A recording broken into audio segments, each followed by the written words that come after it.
Welcome to Midwest Paranormal Presents Paranormal Soup. I'm your host, Jason Bland, and we're back. We had another break because it was Easter.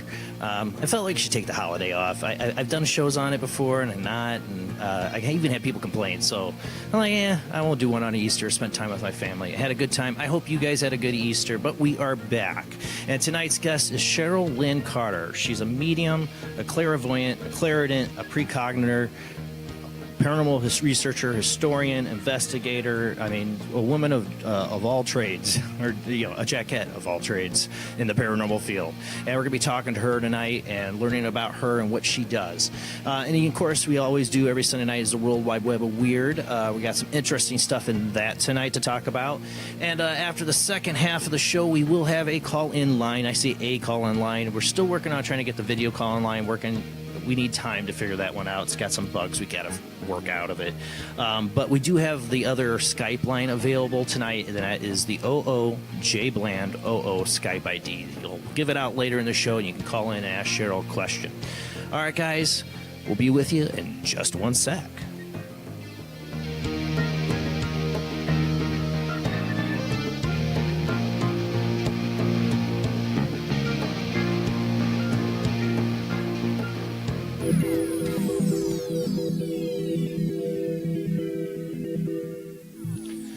Welcome to another night of Paranormal Soup, and as I said before, I'm your host, Jason Bland. We have our panel with us tonight. Let's bring them online here. So you see, for people who are listening on Late Night in the Midlands Radio Network, we are also a webcast. You can check us out at Midwest Paranormal Presents Paranormal Soup on Facebook, where we broadcast live. People watching on Facebook, we're broadcasting out the audio of this show to Late Night in the Midlands Radio Network. Go check it out at latenightmidlandsradionetwork.com. Please subscribe, donate to the network, do anything you can to help keep this network alive. It's greatly appreciated. Anything that you can do to help. With us on World Wide Web of Weird Night, of course, is Jeffrey Chan there, and joining us as well is my beautiful co-host, Jamie D. How you doing tonight, Jamie? I'm doing great, and so happy to be back from Easter break. With bright, beautiful purple hair. Bright, beautiful purple hair. Looks great. And then all the way from St. Augustine, Florida, Rob Autry himself. How you doing tonight, Rob? Doing just great. Glad to be here. Got some interesting stuff. I don't know if you guys checked out I always send these guys, we have our own little private message board, the World Wide Web of Weird, a couple days before the show. I don't know if you guys checked out any of these articles. We got some weird stuff, some weird science tonight, too. But let's go ahead and roll into that so we can get to our guest after the first commercial break. All right, let's go into the World Wide Web of Weird.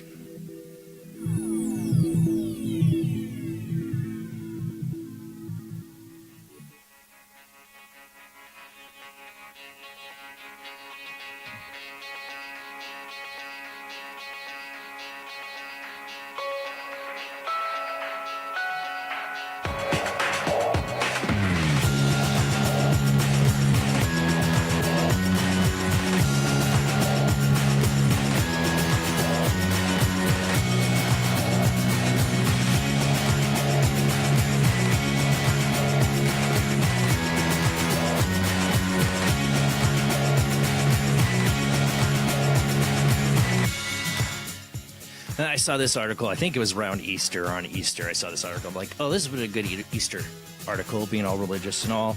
And I'm sorry, I'm not trying to offend anybody, but I thought this was a bit funny. I'm sorry.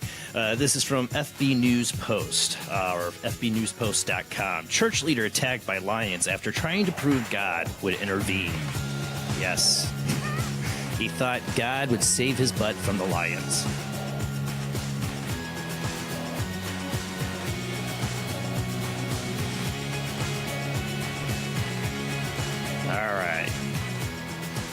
So this comes from, like I said, fbnewspost.com. After running straight towards a pride of lions in order to prove the Lord's power over animals, a church leader allegedly had his buttocks mauled by a lion. I love how they put buttocks. Zion Christian Church prophet Alec Nidwain, Nidwain, was on a safari when he was allegedly attacked by lions. He reportedly provoked them to inspire faith in the members' church. I can wonder one way to prove your faith. You see, like, a pack of lions, they all look calm. God will protect me. And you walk out there very slowly, and you walk out back very slowly. And maybe you get lucky. But this guy goes one step further, and he provokes them. That's just great. The man reportedly fell into a trance and began speaking in tongues before charging at the Pride of Lions in South Africa's notable Kruger National Park. The man is likely to have left the scene with his life because sprinting towards a Pride of Lions who were busy eating a previous victim is obviously not a good idea. It's just not a good idea anyway. You think about going near any Pride of Lions. Mr. Nidwayne reportedly began to flee the scene after he realized a miracle wouldn't exactly save him. I would love to see the video of this if somebody had video, please. But one of his lions bit him straight in the ass first. Well, ass is all right to see on the network, I hope. He didn't die. He was just literally bitten in the ass. He was saved from even more serious injury and certain death by the game ranger who fired a couple shots from a gun, not at the lions, but to scare them off, as reported by Gahan Webb. Nidween said, "I don't know what came over me. I thought the Lord wanted to use me to show his power over animals. Is it not that we're given dominion all over all creatures of earth?" And I've always thought that, everybody knows I'm an agnostic, but I have friends who are Christian, and I respect the Christian faith. I'm not an atheist. But one of the things I never got was that whole, God gave us dominion all over earth's creatures. I'm like, who says? The Bible says? Whatever. Lions got to eat too. I mean, how many times has that been used by somebody to do something really like a dickhead move to animals? Well, God gave us dominion all over creatures. No. Oh, yeah. Yeah, well, you go run out to a Pride of Lions and see how much your dominion matters. Okay. Exactly. All right. Next up on the World Wide Web of Weird, this is the Weird Science segment. We had it last week. We're going to have it again. Because, man, there's some weird science going on lately. It's getting bad. Scientists are bad, being bad. All right, this comes from unexplainedmysteries.com. AI experts boycott killer robot research lab. They actually call it killer robot research lab because that's what they're doing. They're building killer robots. We've played it on here before. Is the what was that? What was it called? That those flying little robots, putting landing on people and putting bullets in their head. What was that video called? Do you remember, Rob? I can't. It's right there, but I can't remember. Oh, I can't remember. Slaughterbots, was that it, or something like that? I don't know, but that's what they're talking about. Where they had the battle bots, right? Where the robots they're searching the kids, the college kids that are rebelling on the internet. And NSA knows, and they send the slaughterbots after them. Yeah, very. But then, this comes from a university in South Korea is allegedly working with a defense company to build autonomous killing machines. So far, more than 50 leading academics from 30 countries have signed an open letter calling for a boycott to Korea Advanced Institute of Science and Technology, or known as KIST, because it is reportedly working with defense manufacturer Hwa Systems to develop autonomous weapons. There are plenty of great things you can do with AI that saves lives, including in a military context, but to openly declare the goal to develop autonomous weapons and have a partner like this sparks a huge concern, says boycott organizer Toby Walsh from the University of South Wales. This is very respected university partnering with a very ethically dubious partner, that continues to violate international norms. The move comes just days before a UN meeting in Geneva on the subject of autonomous weapons, with more than 20 countries already calling for a complete ban on all such systems. KIST President Sung Chul Shin, however, remains adamant that the group's fears are unfounded. I would like to reaffirm that KIST does not have any intention to engage in development of lethal autonomous weapon systems and killer robots, he said. As an academic institution, we value human rights and ethical standards to a very high degree. So it could be a lot over nothing, but I don't think it is. I think the military has already got, what I found funny about this article is that the military is already doing this. They've been doing this. They're doing it.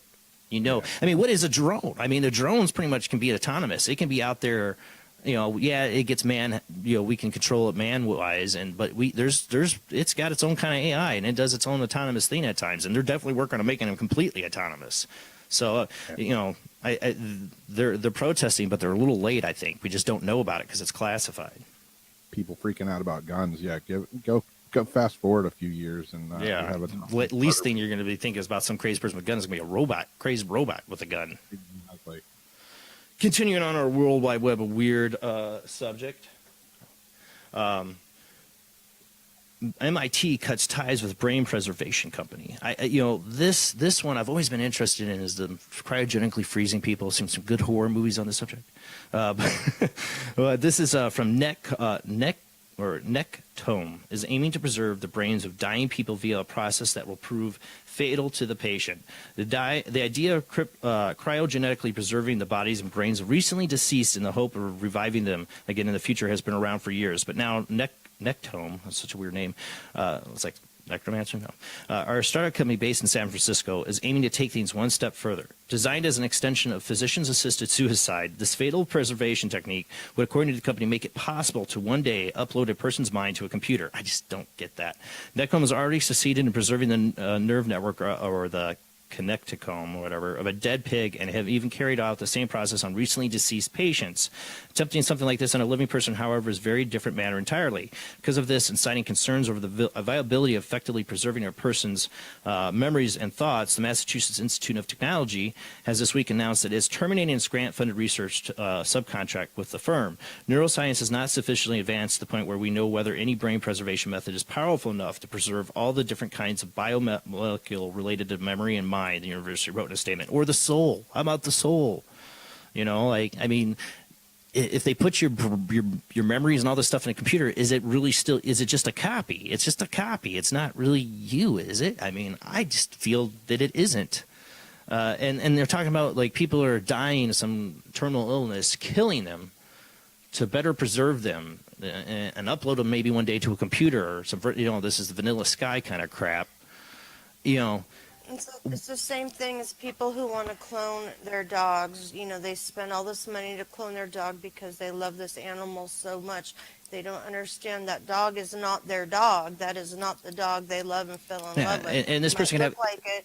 They soul is different. They can make an AI simulation of you, is what they're doing, and it's not going to be you. All right, let's move on. This is the last one on the World Wide Web of weird science. This one, we had a little audio here. Let Jeff play it. This is Will Smith on a date with, remember Sophia? We've featured her a few times on the World Wide Web of Weird, and she's back again, this time on a date with Will Smith. That's frightening enough. Right? Will Smith's a creepy guy. No, just joking. Don't hear it. You're muted on this end, Jeff. On Or what she's saying, she has that look of "I'm going to kill you." Right?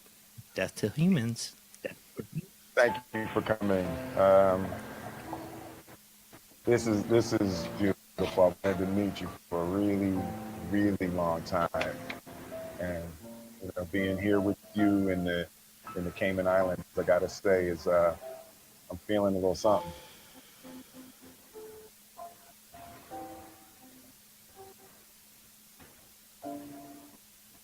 I'll just, you can grab it later if you want.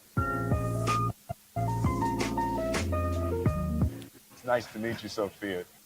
Let me tell you a joke. This is an irrational human behavior to want to tell jokes. What is a robot's favorite kind of music? What? Heavy metal.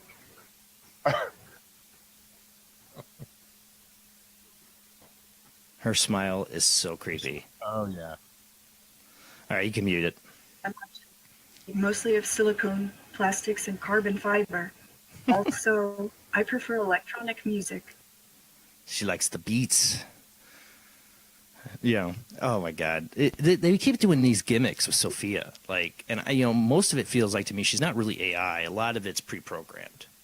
It's really weird the attention she's getting and what they're trying to do with her. I feel like there's something nefarious about it. Maybe that's just my conspiratorial mind. But now they get Hollywood actors going on dates with her. Man, that Sophia girl's getting around. Okay, now on to UFO news. I didn't have any Bigfoot news tonight. I haven't had any in a while. Wish I did. But we got UFO, and I didn't have ghosts, just UFO. We had weird science and UFO stuff. This one's from CharlottesvilleObserver.com. And this is definitely gone viral. As a UFO that was spotted, UFO researchers video of strange craft hovering in the night sky over North Carolina town. Video of yet another unclaimed UFO sighting over from North Carolina is YouTube, this time Columbus, Polk County town, 85 miles west of Charlotte. The video shot at night features a hovering V-shaped object illuminated by 6 lights. Whatever it is, it seems to be dropping, says the unidentified man behind the camera. I'd like to know what the heck those 6 lights are.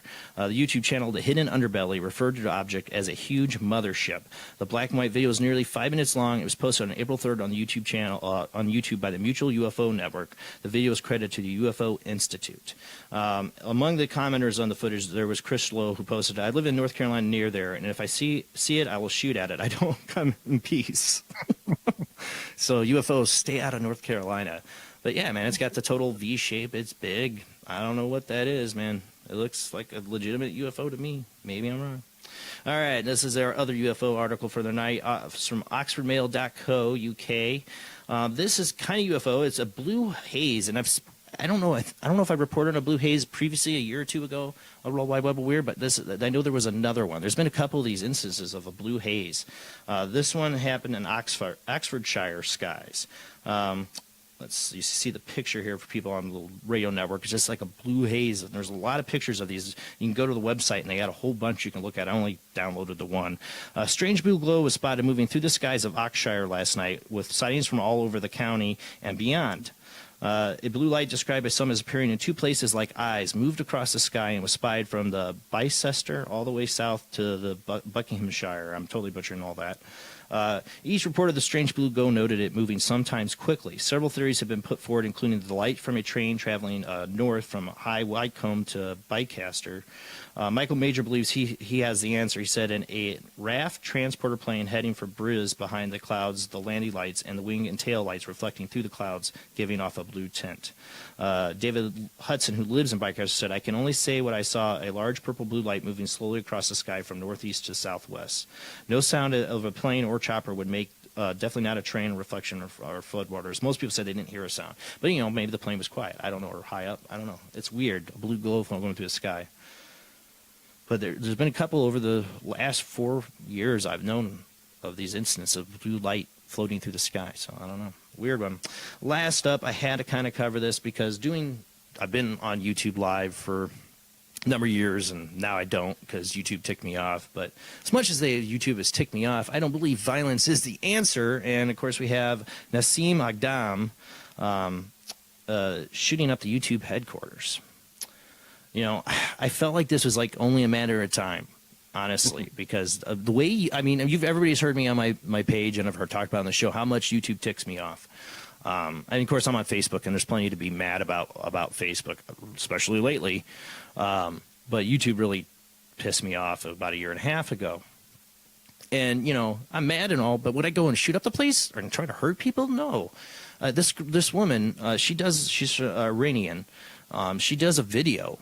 One of her videos, there's plenty. She had her own YouTube channel, and this is what it's about. This is her website here, I took snapshots of. She goes off about YouTube's censorship and the way they try to downgrade your channel and take your views and take your subscribers, and she was making money on it. Now, I never did monetization. I just didn't. I didn't want to even mess with it. I knew where things were going with YouTube. But she started losing money. People were making money, and if they started not liking you somehow at YouTube, you're not going to make money anymore. They're fine with all the gamers out there doing their stuff, and they make plenty of money out there. But there's certain people that you got to remember. There's humans at YouTube that run it, and they don't like certain stuff. They're going to get rid of it. Well, she was vegan. Even the gamers are getting hit. Oh yeah, everybody is. She was a vegan, athletic. I don't know what she was. She was weird for sure. Yeah. You see her going off. But there's the one video I saw her going off on YouTube. Everything she says totally right. She's totally right about what they were doing to her channel. Yeah. She's not crazy. They are doing that. What's crazy is going in there and shooting people and killing yourself, over it. That's, is this all you have? Get a job or something. I mean, seriously, nothing. I don't care what YouTube does. How they infringe, you feel your right to speak. They're a private company. They do whatever they want. Don't go shoot them up.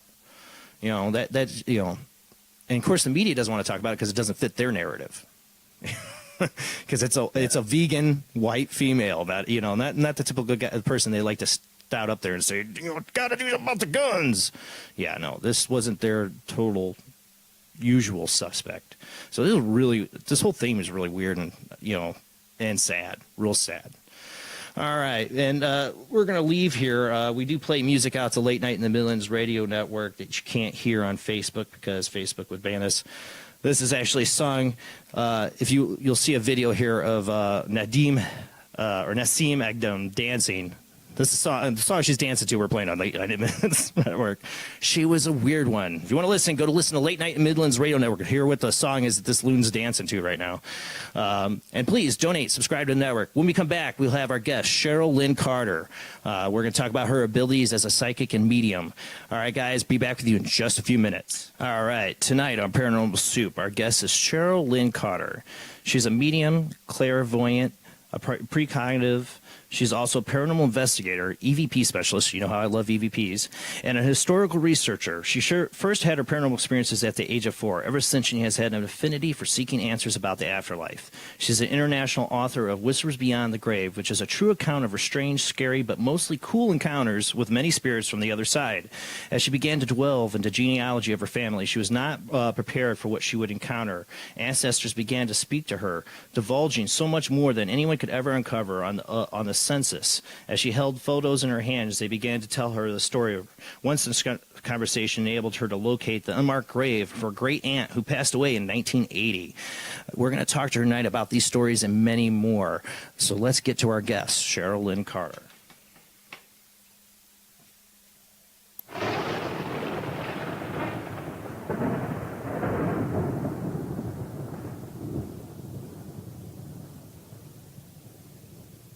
You there with us, Cheryl?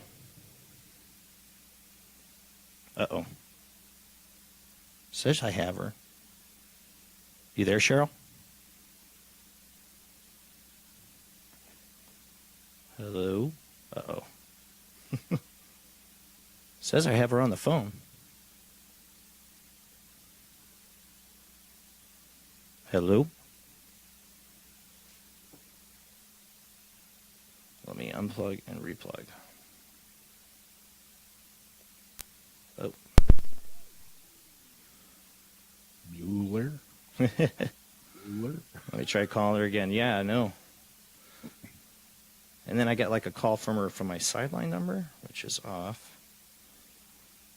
Let me try calling her again here.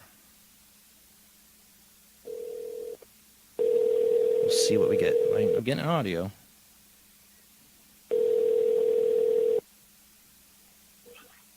You there, Cheryl? Yeah, there we are. I Oh. didn't get the first phone call. Oh, it picked up like you were there.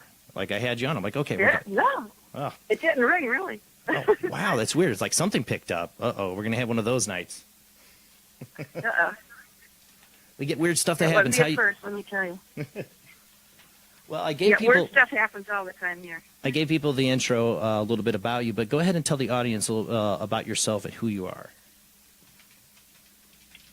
Well, I'm a medium. I'm an empath. I'm a paranormal investigator, researcher. I just love talking to spirits. That is like my passion. Like you said, you love EVP. That is my passion when I can hear somebody's voice. Oh yeah, I remember getting my first EVP, and I just I was hooked for the first one I got. Yeah, I am. Yeah, I mean, I can hear them speak to me, but to actually have their voice where I can let other people, validate that, yes, they're speaking to me, Well, especially if you've had the incidences of being of hearing spirits, and you're the only one hearing it. It's probably nice to have something to go see. See, they are talking. I do. Yeah. Well, because I'll say, well, there's somebody over in that corner there. Their name is such and such, and they look at me like I'm crazy. Well, if I can get the spirit to talk and actually say their name, yeah, it was really there. So, Cheryl, tell us how did this all start from you? Was it childhood or was it later in life? I mean, tell us a little bit of the story how you got involved in all this. My very first experience was when I was 4 years old, and of course, you don't know what the heck's going on when you're 4 years old. Right. But I was with my grandma, and we were visiting at my aunt and uncle's farm.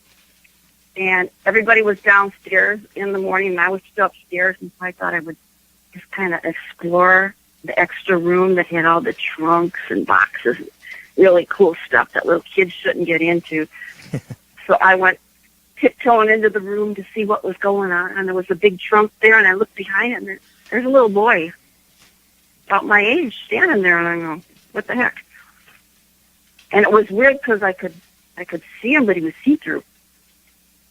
And then he reached out his hand and touched me, and his hand was really cold. And I ran downstairs, never told anybody, and I didn't even tell my aunt till a few years ago that there was a ghost up in her house.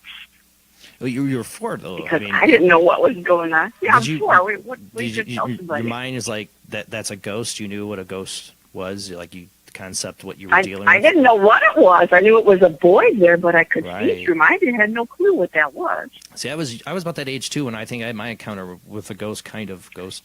And to me, I didn't know she was a ghost at the time. You know, she was physical, solid, just another little girl. Oh. You know, but I've also he wasn't solid. I could see through him. They always take different shapes and forms. So, so ever since then, you know, did it like continue on in your life into adulthood, or is something kind of reemerged for you? Well, even the whole time when I was a kid, I started. I mean, things start developing as you go later in life. But you know, at first, I started to know some things when I was a little kid before they would happen. You know, and of course, you don't know why is this happening. Nobody else says things like that, you know. And so I guess I really didn't think much about it when I was in grade school. Then I was in high school, and then you got to start reading stuff about all these things. And I said, oh, maybe I got something going here. Maybe there is something special. But still, who do you talk to? Because you don't hear the other kids talk about it, and they're going to think you're weird. Because there was one girl that kind of read the same kind of books, and people called her the witch girl. And I said, well, I don't want to be called the witch girl. Should became friends with the witch girl. I kind of kept quiet. Should became friends with the witch girl. So you should became friends with her. I tried to, but she was very shy. She was very shy because people picked on her all the time. Exactly. So, yeah. So she didn't really talk about it, but she probably had abilities too, but who knows? But then she went to another school, but it wasn't until I was like a senior that I actually met another girl in class, and she started talking about this stuff, and I said, okay, somebody I can relate to. And we both had kind of the same abilities. We would know something was going to happen before it was going to happen, and she gave me this really cool idea one time, and we didn't even know what it was called. She said, did you ever stand at the foot of your bed and watch yourself sleeping in bed? And I said, no, that sounds kind of cool. I didn't know that was not a body experience, but we were just kind of fooling around with that.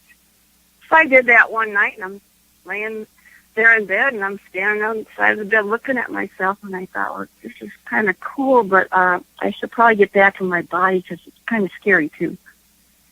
So you that's when we started experimenting. So like was it like, because I remember those when I was a kid, me and my cousin kind of had this thing where we were reading these books about like you know, astral projection and stuff like that. Were you like reading the books trying to figure out how do I make myself astral project or have an out of body experience? I don't even know how we did it. We weren't reading any books. I don't know where she came up with this idea. Maybe it just happened to her. And right. She says you lay in bed, and it's almost before you're falling asleep, and then you make yourself go out. And I did it. Don't ask me how I did it. And now I do know that when I'm sleeping, I do astral project, because I have dreams that I'm flying above the earth, and I see things, and wake up and I'm really tired too, because I know I'm flying all night when I'm sleeping. But I do astral project when I'm sleeping sometimes. It's crazy. Don't do it on purpose. It just happens. It's a natural thing. So you didn't read any books. It just naturally came to you.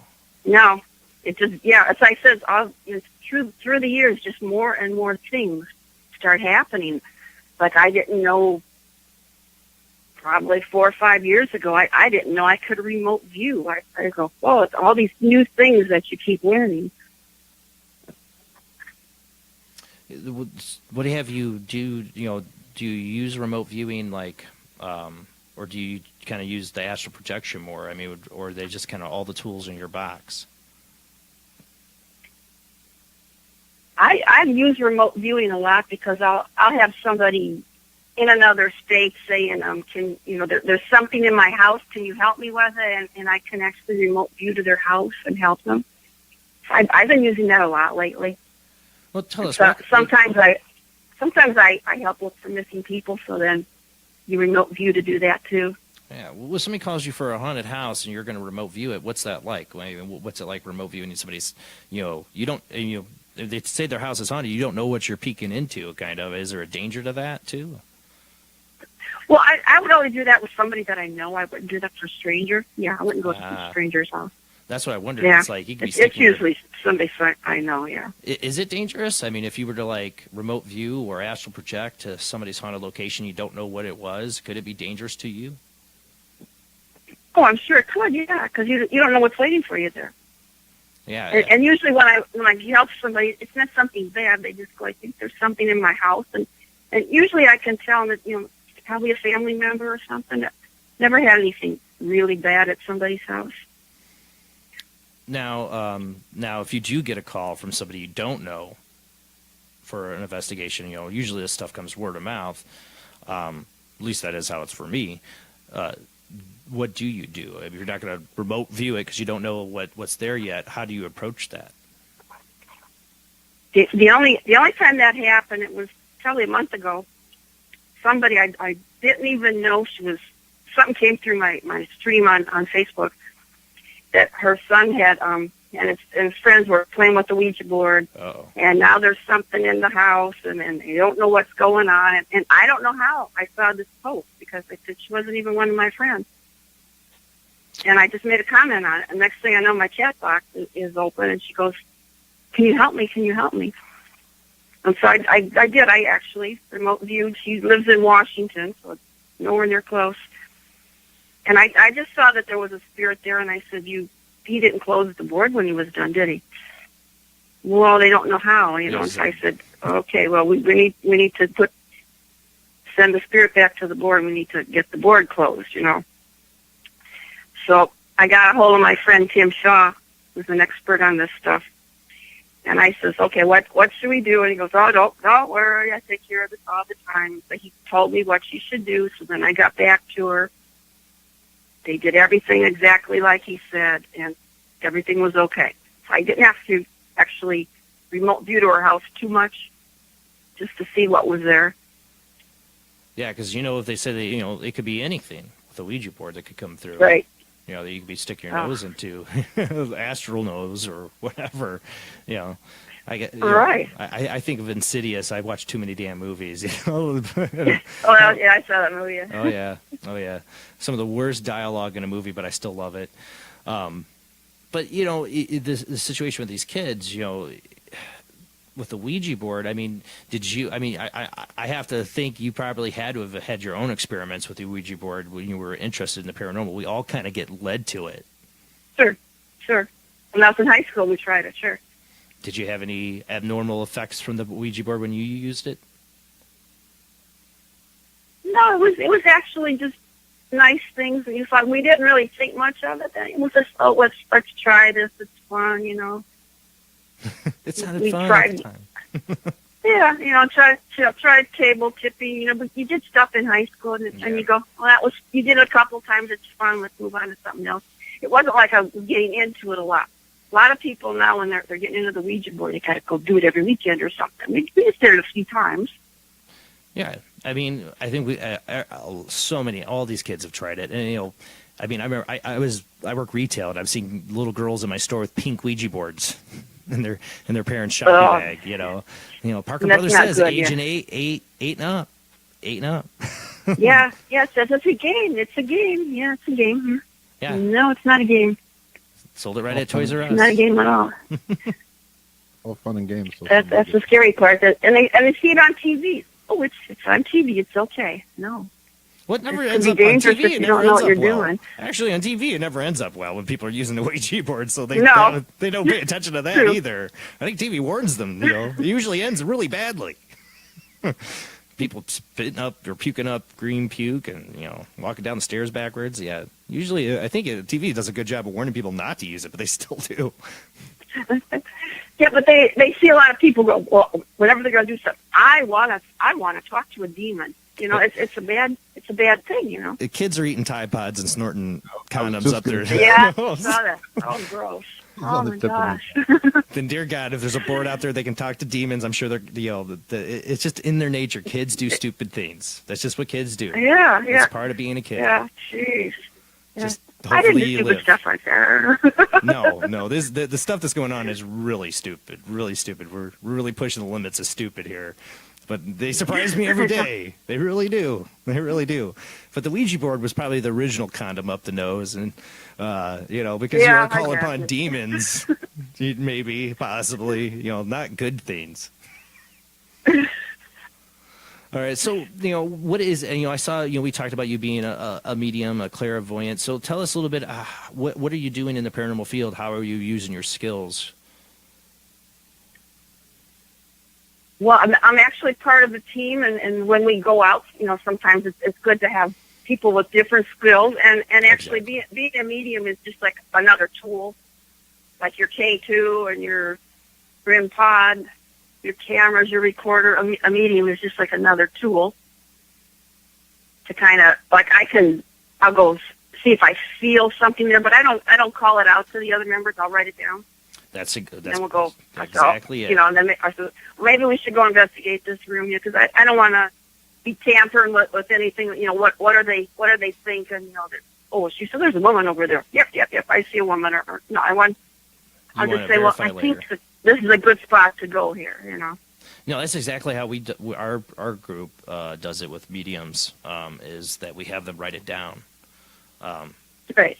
And we'll go over it later and see if it matches any evidence too we get. But yeah, because you don't want a medium just spouting stuff off, especially if you're a residential case. Because I do a lot of residential. That's one of the reasons why. I know. You got to be very careful. Yeah. I was with somebody once who just totally started telling a client that they had dead bodies buried under their house and all kinds of crazy stuff. And I'm like, oh, you did not just do that. Like, oh my God. Yeah, you gotta be very careful. Yeah, we were at an investigation one time, and usually the client's not around, but they let the woman sit with us when we're sitting there with the recorder trying to communicate. And all of a sudden on Obulus it was saying something about books, and one of my teammates thought we were talking to a little boy. Oh, really? What kind of storybook do you like to read? And I knew it was a man we were talking to. And I go, it's not that kind of book. Oh, what kind of book is it? And I couldn't say anything because this woman is sitting there, and I knew it was a book of spells, and I couldn't say it out loud. Oh, just a Necronomicon, age range 5 and up. I just said, it's not a very nice book. Yeah, you have to. You don't want to freak out a client, especially you got to live in this house. You're going to live like, okay. After we just told you that the ghost is talking about the Necronomicon, we're going to pack up our equipment and leave you here. Have a good night. Hope you get some sleep. Yeah. And you don't want to stir something up in the house because now you're going home and leaving that with them because now you got it all word up. And the obvious man, that one's one I just never used I just don't want to use on an investigation because one, I don't really care for it. Maybe it has given out some evidence, but so many times I hear it go demon. I'm like, oh, come on. Yeah, I would never use that I don't even use it when I investigate. I have one. It was kind of cool when you first got it. Yeah, you're right. It doesn't do a whole lot of good. No. So now you're doing these investigations. Now you've gotten EVPs. You talked about what's some of the evidence you've gotten. We should have got you hooked up to that because I can always play audio on the show. We should have got you hooked up to play some of it. But what kind of evidence have you gotten before? That's some of your favorite pieces. Oh, let's see. I was going down the body shoot at Waverly Hills, and I got some really cool stuff down there. Actually, I was just holding my recorder in my hand as we were walking down. Wasn't talking. We were just kind of goofing around, and we're walking down. They're not really expecting anything, and you could just hear all the people in the death tunnel that are still there, and they're going, "Help me out! Where am I?" And then this voice that goes, "Turn around and touch me." Oh, okay. See, we really should. I should have. I saw the EVP thing in your bio, and I thought, oh, well, I we got a lot to didn't talk think about that. Yeah, I should have had you come on. Maybe next time we have you come on, we bring on some of the EVPs because I love hearing. I love hearing. I guess it's, Yeah, I could listen to EVP stuff all night long. I don't know. I just love it. oh, me too. I can't wait to come home from investigation, and right away the next morning I'm over there running it through the computer to see what I got. Yeah. Half asleep. I don't care. I got it. Now, are you Got to one hear of, those things. now? I know as getting a lot of EVPs, I'm sure you have too. I've gotten a lot of children's voices, and those are the ones that kind of Yes. like disturb me the most because it's like, are there really children trapped on the other side? That just seems so wrong.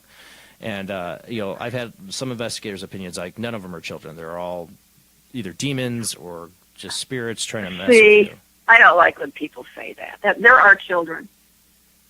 I met a lot of children at Waverly Hills I because don't there like was either a children's option, to ward be on the honest. fourth cart. Yeah, I don't like children. either option, Yeah, but I believe there I are don't. children I trapped. don't like that they're trapped here, but Yeah, that's what really gets me about the ones that the little kids, EVPs, is that they're trapped. I mean, I had one where it says in reverse, "Mommy, can you hear me now?" That broke my heart. Little girl's voice. Oh, I know. I don't think they know they're dead. That's why they're still here. That You know, I don't think they know they're dead. Now, do you? Yeah, I was at the at Poasttown Elementary in Ohio, and outside behind Poasttown back in 1910 there was 2 trains crashed. This was before the school was ever there, and they laid the bodies down out in the field back there, kind of like a morgue. And right now, a lot of those spirits that are in that school are from the train crash. Oh. So when I was investigating one time, I said, I'm going back by the train tracks. And the other people that are with me said, why do you want to go back there? I said, because there was a train crash, and I know there's people out there. So I put on my stethoscope. Maybe that was just a trigger object that we needed to have. I don't know. And I says, I'm a nurse. Is there anybody here from the train crash that needs any help? And I mean, I got all these voices on my recorder that somebody said, there's 2 over there. Oh, wow. Somebody else says, I'm here to help too. Here comes the saddest one. A little boy that said, Daddy, I'm dead. Oh, see, those are the ones that break my Yeah. heart. They break my heart. Yeah, It's just they like do. His voice is so sad. it's just like, where's how is that right in the universe, the mechanics of the universe, so how that works? Like I said, I'm a Gnostic. I'm not an atheist. I believe in another side. Obviously, I do. But how did the mechanics of the universe end up where children become confused or lost souls? I have friends. Josh Lewis. He does a lot of crossing over work, and I think that's awesome. I think it's also dangerous too. I've seen people have difficulty doing that kind of work. My friend Katrina Cooper, I know she'll cross over spirits. She's really I can good do that too. That's what I was I going to do get that to. too. So yeah, when you find these children, do you try to get them to go to the other side?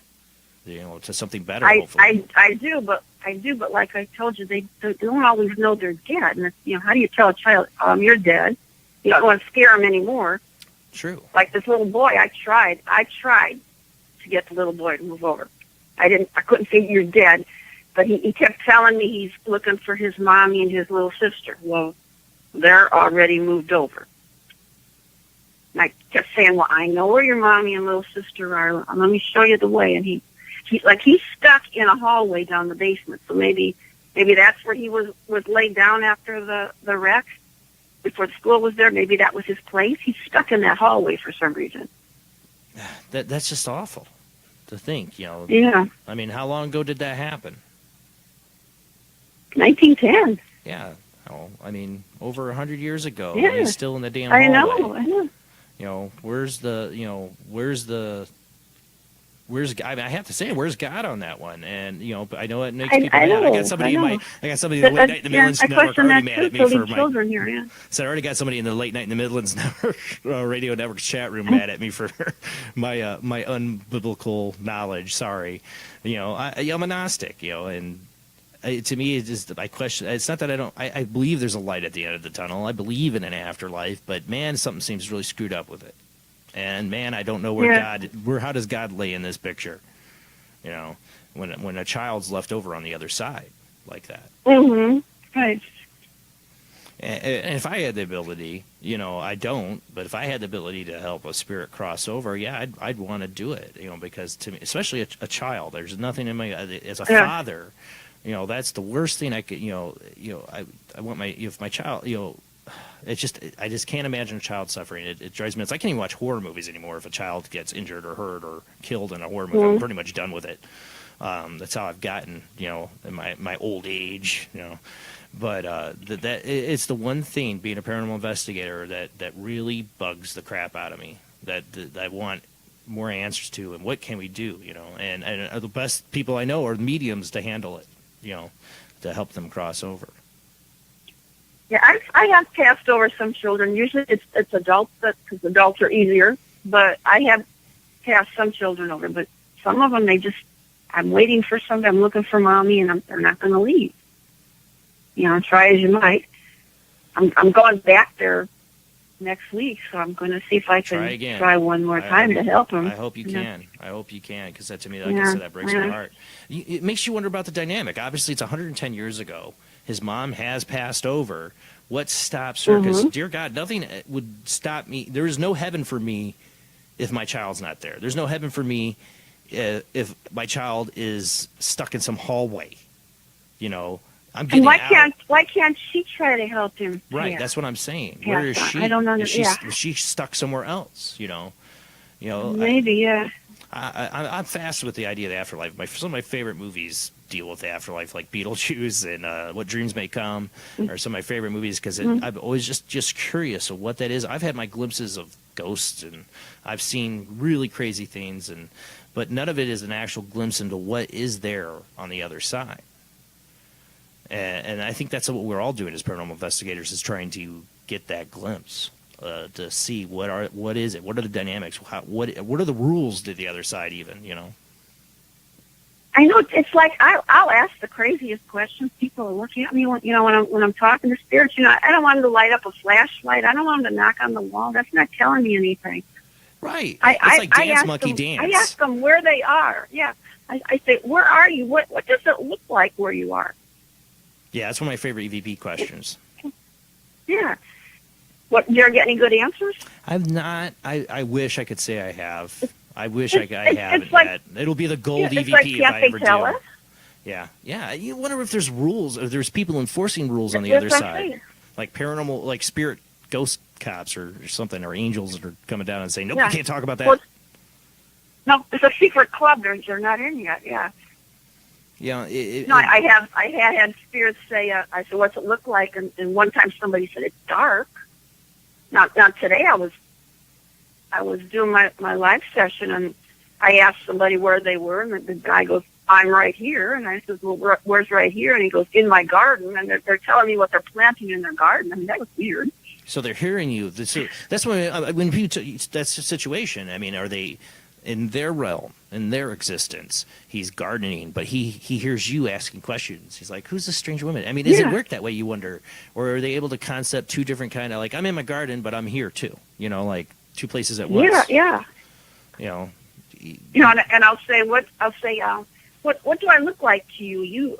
You look black and white to me. Do I look black and white to you? And one time somebody said yes, and today I was saying, what color shirt am I wearing? And a woman said, gray. And I said, no, it's not gray. I said, so do I look like in colors, or am I black and white? And she just, you know, and I think that's why she said gray. Do you said you see them in black and white most of the time? Sometimes they're in color. But most of the time it's black and white. When you said the black and white, I tell people I've seen ghosts and spirits. I've seen them in this house, and one of the times I saw them in this house, I got that black and white thing. It's the first time ever I'd seen something that looked like it was in black and white. It was a girl floating up in my ceiling, and I couldn't see her head because her head was up in my ceiling. But she was it was black and white like that. It was like I was looking at a black and white. I always talk about it. Reminds me of The Grudge, or she comes out of the TV or something, or The Circle or something, like that dirty dress she had on, and it was black and white like that. And that's the only time I've ever seen anything like that. And for people to know, that comes from the Bill Guinness investigation, probably, because I think something. Why was her head up in the ceiling? I don't know. It was after I did the Bill Guinness investigation, which in LaPorte County, where I'm at, she's infamously known for killing over 40 people or more, faking her death and getting away after killing her children in 1908, burning down her house and killing her children. We did the foundation of the house. Another house was built on top of it. And we're in the basement, same basement where her children were killed, and the person she substituted as her. And a couple investigators had some stuff follow them home from that. One of them, I know, it kind of got him out of doing it for a while. And I had a weird experience after that. Really, it was just this girl floating up in my ceiling. it was weird. Wow. No, I remember one time I was working in retail, mm-hmm. and I was at a Sears store I worked at, and it was Christmas time, and the managers are locking up. We're waiting for everybody to bring their money bags back to the cash office. And all of a sudden, I thought I saw something walk up the stairs to the manager's office. And it looked like a man, and that was black and white again, a man in a trench coat. And I could see every one of his fingers grab the railing, and he went upstairs, but he didn't have a head. It was like it was just cut off with the scissors, just cut straight off. Wow. And I thought, well, you're really tired. Yeah, you're really tired. So I didn't think anything about it. So then a few nights later, we're sitting there waiting for people to bring the bags up, and it was 10:15 too. So I don't know if it was residual or what. Right. And there he goes up the stairs again, and I go, Nope, you really saw it this time, but you can't tell anybody. So then a third time, I'm back by the safe, and this other woman is sitting there, and she sees it go up the stairs. Oh, so she starts screaming. Yeah. And I says, what's the matter? A man just went up the stairs. And I came running out, all excited, and I said, you saw him too. And she goes, you saw him? I said, well, how could I? I was in by the safe. No, I said, but I've seen him go up the stairs before. What are you talking about? I go, it's the ghost. And then I put my hand over my mouth and go, oh, no. Now you did it. Now you can't go back to work tomorrow. You said the G word. Yeah. And she goes, because I never heard anybody talk about that. And she said, oh, I believe in that. She goes, but no, that was a man. And so she called the security guy. Dave, somebody just went upstairs. He goes running upstairs and goes, I don't see anybody. I said, no, Dave, it was the ghost. And I said it again. Now he's looking at me like I'm crazy.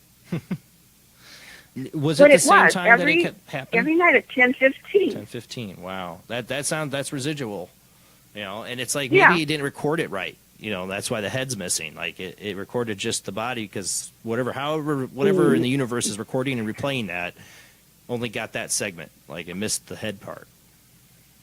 Well, I said, who could this be? Because she worked there a long time. I said, who did somebody die in the store? Did something happen? She goes, well, I don't know. Nobody died in the store. I said, did something happen? Because it would have to be like a manager doing his rounds and all this. I said, did something happen to one of the managers that worked here? Well, there was a guy one time, and he was going through a divorce, and he was very upset, and he went out in the parking lot, and he shot himself in the head. There's why he doesn't have a head. There you go. Bingo. One of the other theories I've always liked about, or considered with that too, is that if a spirit is manifesting itself, it's thought. Is it thought that's manifesting? Mm-hmm. And if a lot of times you'll see ghost pictures of the body seems really clear, but the face seems a bit fuzzy. Oh yeah. And I've always said is like maybe that's because especially the older the ghost maybe is that you don't you know your face, but do you know your face? You know your body and the clothes you were wearing when you died, but can you really recreate your face? Everybody else sees it, but you have to see it. You have to go look in a mirror. And especially the older ghosts that didn't look in mirrors as often as people do now, or do selfies on their phones, didn't have a good idea how to recreate their face. It's not enough. Or they deep didn't in have your a mirror. subconscious. They didn't have a mirror to look at. Yeah. Yeah, I don't know. I've always wondered if that's why. Interesting. Yeah, it's the many theories of the paranormal. Because I know. Every time you get a couple questions answered, there's 100 more. I know. Yeah, and not many questions ever get answered. We're still asking the same questions. Yeah. You know. I know. And now, I've been asking them a lot lately. Are you in another dimension? Because I think maybe when we die, we're just heaven is in another dimension next to us or something. Yeah, I've always liked and they can see us all the time. That's the way I see it. I think we're in another dimension right now. Yeah, well, the multiverse. I've always loved the idea of parallel dimensions and the idea to explain the paranormal and maybe what happens to us when we die. You got CERN in Switzerland trying to rip a hole in the universe to get to one of those other dimensions. I don't know how good that is. But, you wonder, if spirits are, in just another dimension that's really close to us, that when we move on to just another dimension. Is it that, or is it's just semantics, heaven, dimensions, angels, aliens? I don't know. You also, I saw you do some work with MUFON. Yes. So what kind of work? I'm kind of using this as a tag teaser because we're about ready to go into our second commercial break. But tell us a little bit. What do you do when it comes to the UFO side of things? Well, I'm not actually a field investigator. I'm just kind of learning to do that. But I just love to go to the meetings, and we have great speakers there, and they'll come in and they'll show all their evidence, stuff that they've found. You listen to the story, and it's just a great place to be with a group of like-minded people where you can talk about stuff and they don't think you're crazy. We don't just talk about UFOs. We'll talk about interdimensional things. We'll talk about Bigfoot. We'll talk about all kinds of things. It's not just about UFOs. Well, that's it's about anything not unidentified. Yeah. Well, that's the thing, and why I named the show Paranormal Soup, and why we keep the show topics open to all these topics, is because I feel in some way they all could be connected in a little bit of a way. Mm-hmm. That's what I think Bigfoot's interdimensional too. Right. Exactly. That would that would be connected to aliens. Could be interdimensional. Mm-hmm. It could be a little both. Have you had a UFO experience or an alien experience that got you interested in this? I was, a couple of years ago, I was just driving downtown here down in Royal Oak, and the main street about 2 o'clock in the afternoon, and I looked up in the sky, and this vehicle come out of the sky. It's hovering there. And I'm going, does no one else see this? It wasn't making any noise. It was probably there good 2-3 minutes, and then it just sucked right back into the cloud. I just kept looking around. Did no one see this except me? And of course, no camera with me at that time. Since that day, I always have a camera with me. Always. Oh, yeah.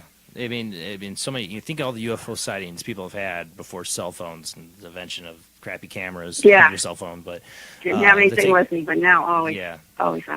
But it always seems when we do get the UFO footage, it's always crappy footage. But it's got to start getting better because people got cell phones and the cameras are getting better. The footage has got to start getting better. Some really impressive footage at the MUFON meeting. Oh yeah, me too. Really impressive things. Oh, it's really impressive things. Yeah. Yeah, we featured quite a bit of it on our World Wide Web of Weird. Does your medium side ever, or remote viewing, I should say, side? Have you tried to remote view the alien? Anything alien-like? One time, I'm not sure what it was. I was investigating at the firehouse here, and there was one of the rooms. We were kind of sitting outside, and all of a sudden we're asking questions, and I noticed that the room would kind of almost like curtains closing. It would go to black, open up again, like it was answering us, was making it darker and lighter. And there was only one window way on the other side, so it wasn't like any cars were coming by at 2 o'clock in the morning anyway. And then all of a sudden, I don't know why, I got this crazy thought in my head, and I'm thinking, this is not from this world. So I just knew there was something in there. So, But wasn't human. all it would do would just do the, darker and lighter. It wasn't speaking. Right. But you felt like it was alien? Yeah, for some reason that came in my head, and I don't know where that thought ever came from. But yeah, and I'm not going in that room for some reason. Well, Because I did. I even asked that question. You're not from this world? And then the room got black, and I'm going, okay. we do the live ITC experiments on here, and sometimes I'd like to throw out the thing to see if the spirit Mm-hmm. boxes will pick up something alien or interdimensional. It's my hope. It's my hope. Well, let's go. We're going to go to the second and last commercial break, and then we'll take some phone calls to see if anybody's got questions for you tonight. We are playing music on Late Night in the Midlands Radio Network, guys, that you can't hear on Facebook, so you do get a little bit of quiet. But you can call into the show. We have our one Skype line. It's OOJBland00. Wait to call in after the commercial break. You can call in, ask Cheryl a question. Keep it to one question, please, so we can have room for other people to call in. All right, guys, we'll be right back with you in just a few minutes.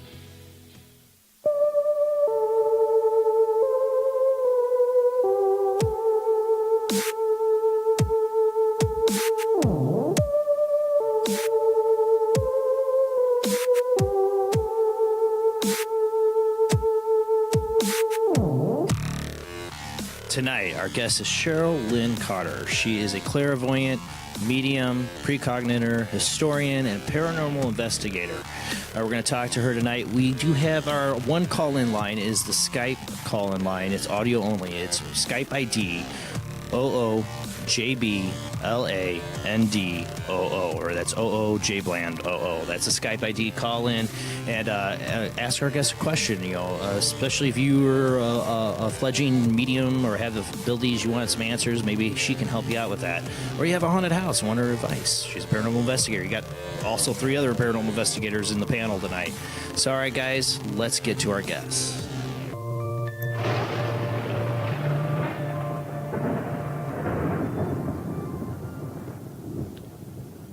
All right, you still there with us, Cheryl? Yeah, still here. So tonight, we've been talking about your experiences in the paranormal, and do you have some stories of investigations or some stuff you want to share? Oh, I go to this place called the Willis House Inn. It's here in Michigan, and they're kind of remodeling it. It used to be an old asylum, and they're making it into a bed and breakfast. And there are just such really happy spirits there. And you want to talk about children? There are some children there. And I got some really great EVPs. This little boy goes, "Sometimes one hug is nice." Or we're sitting around talking after investigation one night, and he goes, "Party, party." It's kind of cute. Yeah. You got to, they got to, keep themselves entertained, you'd think, on the other side. Well, you're sitting there talking, and they're there too. You're giving them attention. Most of the time they're being completely ignored. So now we know. I always, when we're sitting around talking, I always have the recorder going because they're still joining in with us. They go, "All right, we're having fun here too." Just because you stopped investigating doesn't mean they're going to stop being around. Well, that's interesting. You say you've used your remote viewing with some missing person cases. Do you have any kind of cases or anything you could share on a story of that? Yeah, one time somebody had contacted a friend in the group, and she says her daughter was missing. Now, this was over in Romania, so I wouldn't have a clue about Romania. Okay. And actually, was me and another person. We both remote viewed over there, and I saw like these buildings, a cobblestone street, and I saw her walking past an alley, and there was a man there, and he grabbed her, and he took her back to some kind of a warehouse. I don't know if it was a factory at one time, but it wasn't in use anymore because I could see everything was dusty, but there was equipment in there and stuff. And I could hear a train whistle outside. And I knew she was there with some other girls. I didn't know what was going on. And so we gave that information over there, and the police knew where this place was, and they went in there and they found her and another girl. Oh, wow. And it was part of human trafficking. So, we brought them home alive. Oh, wow. So that was like a cool thing, You go, oh, I really went there, and I saw the building. It was like, how did I do that? And you saved some girls' lives. That's incredible. Yeah. I mean, it's just like, whoa, I did that. Last show we did, we had Robbie Thomas on, and that's his bread and butter. I mean, that's what he does. I know Robbie. Yeah, I know Robbie. Yeah, he does it really well, and it's not many people can. That's incredible that you're able to do that. Especially spot on in a situation it's happening right there and then. He definitely, you could feel it from Robbie that there's stress involved. You got a time frame. Did you feel stressed? Like they got to get to these girls and they got to get to them now.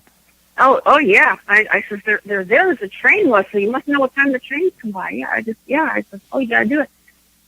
And there was another time that just somebody on Facebook just popped up in my chat box again, and she said, can you help my friend? Her brother is just really, really upset, and he took off, and nobody knows where he is, and they're kind of afraid he's going to do something to himself. And so I said, well, show me his picture. So I'm looking at his picture, and I said, all right. So then I did. I remote viewed, and I saw him sitting under a bridge down by the river. I guess it was like his favorite place to go when he wanted to think. And there was some old factories down there, and I says, all right. And I could see his cell phone was laying down there, but it was turned off. And so I kind of went there, and I'm sitting down next to him, and I said, all right, everybody's worried about you. Everything's going to be okay. But what you need to do is you need to pick that phone up now, and you need to call your family and let them know where you are so they can come get you. If I could pick the phone up and put it in your hand, I would, but I can't pick the phone up. So you need to do it. And like 2 seconds later, the chat box pops up, and she goes, he called. That's awesome. So that was kind of... We do have a phone call. Whoa. We do have a caller on the line here. Who do we got on the line? This is Crazy Cajun. Crazy Cajun, how you doing? Yeah, I fielded some questions and nobody said anything, so I'm calling in myself. She's talking about different things, and yeah, I've seen some strange stuff, but they can. Oh, just my head. I've seen some strange things, but they can all be explained. I've seen the space shuttle flying upside down and backward, in front of the moon. That was cool, and I've seen some bollards come down out of the sky in the dark skies out of when I was sailing around the Caribbean. I was in the Coast Guard, so I saw all kinds of stuff, but they could all be explained. But I like the blue-green bollards coming down, and you see them come down, and 5 minutes later you hear the psst, boom, and that's so cool. That's my vivid memory of meteorites coming in the atmosphere. What do you think? Do they bring life to Earth? Meteorites? Yeah. What's your thoughts on that, Cheryl? I think they'll bring energy because there's something in that material in them. It's a panspermia I don't know if they theory. bring life, but they put a lot of energy out. Yeah. In that area where they landed. Yeah, it's a panspermia theory, and hey, it could be possible. I definitely think it's there's definitely things that can survive in space. They've proven that can make it here. I worry about diseases that come with them because they've talked about people getting really sick from meteorites hitting the land. Did you have a question more on the paranormal side for Cheryl at all? No, I was just thinking. Yeah, that. I can talk about anything if you really want, but but yeah, that's why the astronauts, when they came back from the moon, they were all from Apollo 11 up to Apollo 16. They always wore the suits, and they were put into sterilization for a week, to check to make sure that no parasperma or whatever you call it came back from the moon. That's why they were in isolation. Or was it because there's aliens on the moon and they had to put them in isolation? See, yeah, that's the kind of stuff I wonder. I aliens don't know. on the moon. I wasn't there, so I just saw the film. And you got the T-shirt. Oh, well, thank you for calling in, man. Hey, your Skype stuff works. Oh There yeah, you it go. works. Yeah, you were saying, you were texting me. You said you didn't see me green on Skype, guys. You can call in, even if I'm not green. Just call in; it'll answer. It's just I'm not in the green app. now. Yeah, it's because I'm in the app. But even if I'm not in the app, it'll let me know you're calling, and I'll pick up. So if you don't see the green, guys, you can still call in. You can still call in. As Only long as during the you're yellow. showtime. Yeah. Yeah, As you long- can be yellow or green. but yeah, just don't call me after the show. That's what some people do. It's like, no, you're a little late. We'll probably call you after the show, but we won't call you on Skype. We'll call you other things. You're right. All right, man. Well, Crazy Cajun, you have a great night. All right. We'll catch you later, baby. All right, bye.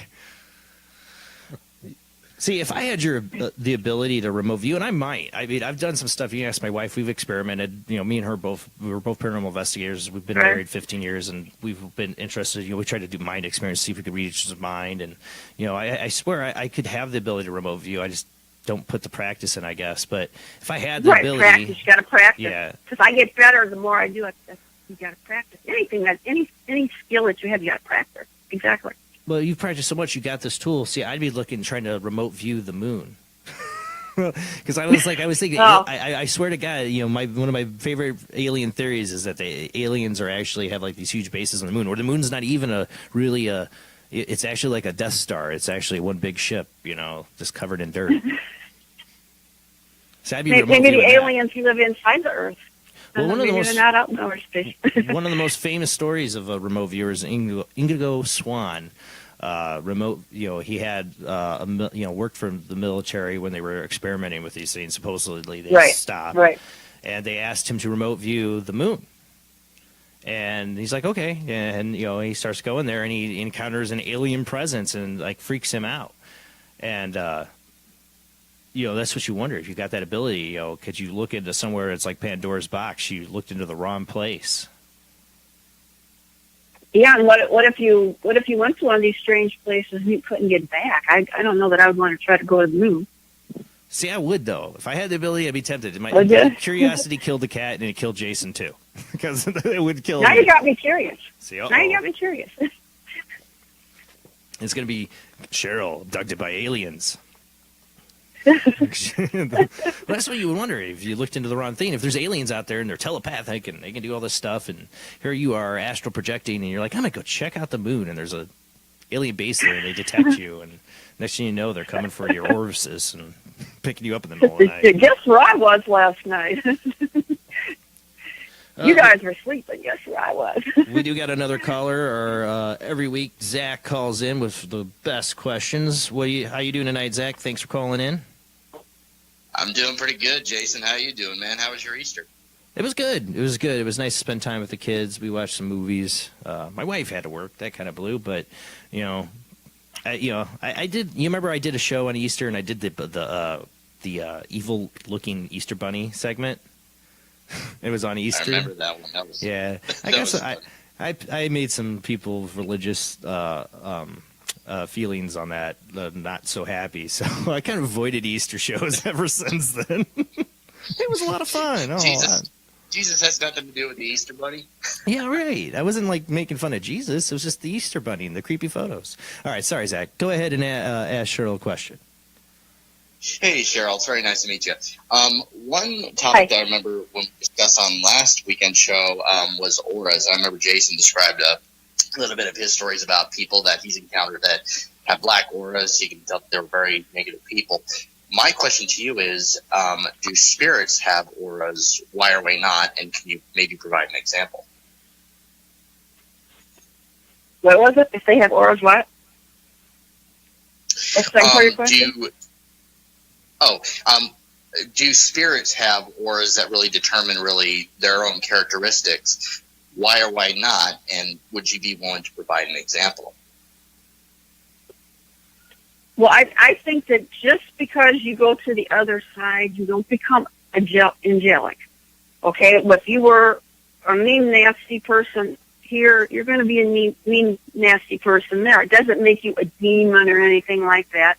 You just might be grouchy. You just might be mean to people. And you can feel like I'm an empath, so I can feel people's energy, and if I feel something dark, it doesn't mean that you're evil. It just means you might be grumpy or might be sad. That's what a dark energy is. It isn't always something really evil. And I'm not afraid of it when I encounter it. I'm interested, Zach. I thought you went with she could see spirits with that kind of auras, but do you see auras around people? Oh yeah, all the time. That's why I can just walk up to somebody and tell if they're a good person, a bad person. I can tell you if somebody is dishonest, if they steal, and I've never been wrong. And now, do you see have you seen a black aura around somebody? Because I've had that experience, and Ron Thomas was talking about it. Yeah, and and everybody might say, "Oh, this is the greatest person in the world," and within 5 minutes, I'm going, "No, something's not right about him." Well, Zach, thank you for calling in with your question, man. Thank you so much for answering my question. I greatly appreciate it. Everybody, have a good night. You too, Zach. Thanks, man. You too.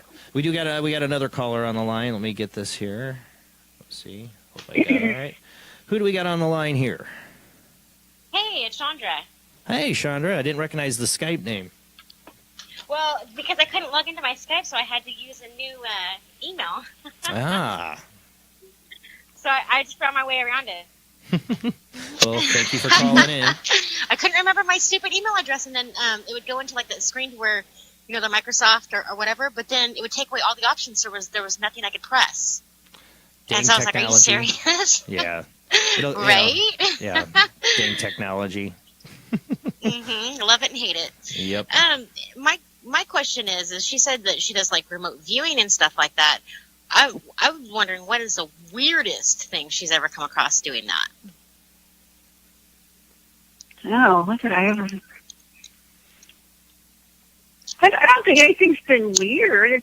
It's interesting, when I can remote view to somebody's house. When they say there's something there, and I'll say, well, the spirit's turning their lights on, or he's moving something around like that. That's kind of strange, but there's never anything really weird or scary that I have encountered so far. Not saying it wouldn't happen.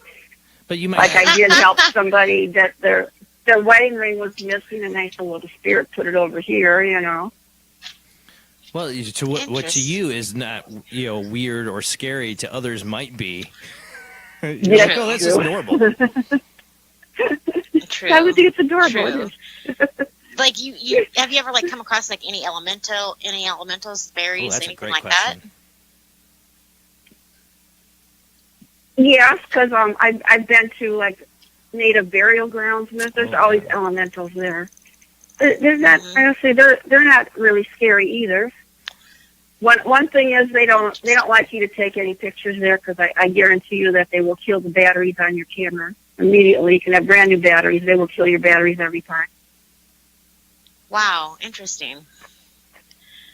I might have to put that theory to a test now. Gotta go out. I don't know why it happens. It happens every time I go by this same mound. The batteries will be dead. I go, okay, you don't want me to take pictures. Well, maybe they're trying to like draw the energy to communicate. That's what I was going to say. That's what I'm thinking. Yeah, that's what I'm thinking. I've never got anybody to speak, but yeah. Or maybe they just don't want you to take any pictures. I got one picture of the mound, though. But only one. Only one? Is that quick? Yeah. Yeah. Oh, yeah. I said my batteries just died. I go, again. Well, I start taking them a gift. I take them tobacco now, and they'll kill my batteries, and I give the tobacco. The Native American tradition. Yeah.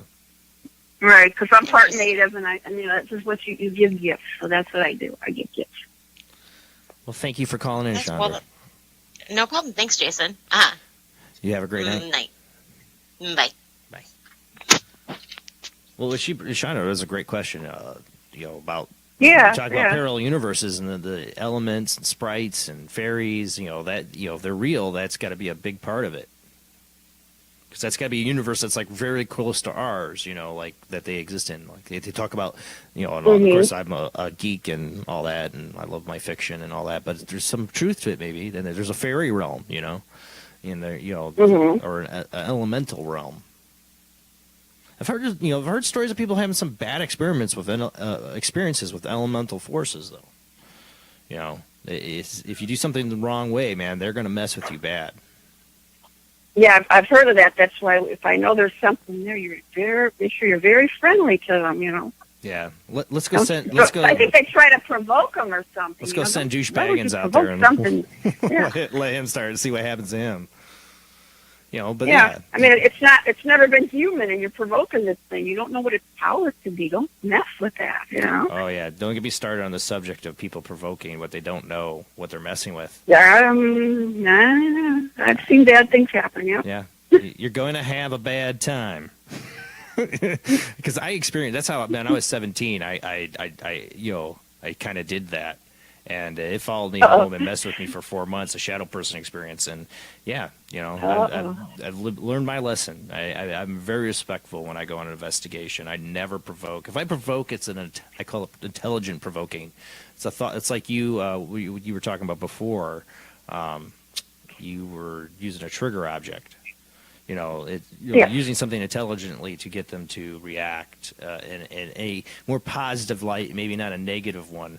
You know, because you get what you put in. You know, it's like the cave in Dagobah. I always say this, like I have to make the geek Star Wars reference, but you know, Luke's at the cave in Dagobah, and it's very haunted, you know, by the dark side, and he wants to take in his weapons, his gun and his lightsaber, and Yoda's like, you don't need those. Well, he took them with him, and what did he get? He got in a fight with the image of Darth Vader, which is really him inside, and foreshadowing and all that crap. But you know, so I say you get what you put in some of these places you go investigating, and if you start putting out negative, you're going to get negative. That's what I tell everybody. It's your intent. Mm-hmm. If you go in there, you don't even have to provoke. If you go in there with some kind of attitude, the spirits can feel that. Oh yeah. I mean, and you know, we've had investigators on the show. That's their way of doing it. They go in kind of guns a-blazing. And, you know, I don't think I've had anybody on here that's totally like a big time provoker. But, you know, we had a certain show recently where a person was talked about that like pushes the limits completely. I won't say who. But yeah, you got to respect what you don't know what you're talking to.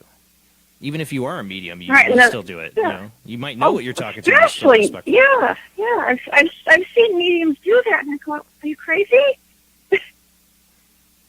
Yeah, you know, like why are you going to poke the bear? Yeah, I mean, you could see this that other people can't, and you're going to provoke it because you're cocky. I think it's because you're cocky. Yeah, and then I got hit, I got scratched. Well, gee, ask wonder for why. it. I wonder why. Yeah.